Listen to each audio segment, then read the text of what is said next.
तुमच्या हक्काचा आवाज आजचा महाराष्ट्र। सोलापूरच्या करमाळ्यातून एक मोठी बातमी समोर येते।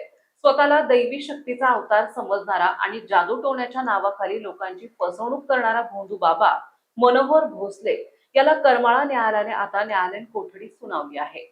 गेल्या 15 दिवसांपासून पोलिसांच्या ताब्यात असलेल्या या भोंदू बाबाची रवानगी आता सोलापूर कारागृहात होणार आहे। मिळालेल्या माहितीनुसार मनोहर भोसले आणि त्यांचा साथीदार विशाल वाघमारे याची पोलीस कोठडी संपल्यानंतर आज त्यांना करमाळा न्यायालयात हजर करण्यात आले होते।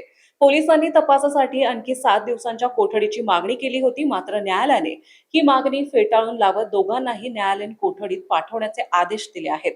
मनोहर भोसलेवर गंभीर आरोप आहेत।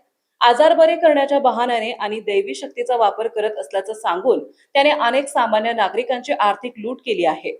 एका पीडित व्यक्तीच्या तक्रारीनंतर करमाळा पोलिसांनी ही धडक कारवाई केली होती। आता मनोहर भोसलेला जामिनासाठी स्वतंत्र अर्ज करावा लागणार आहे, पण पोलीस सूत्रांच्या माहितीनुसार मनोहर भोसलेच्या फसवणुकीचे जाळे खूप मोठे असून आणखी काही पीडित लोक समोर येण्याची शक्यता आहे।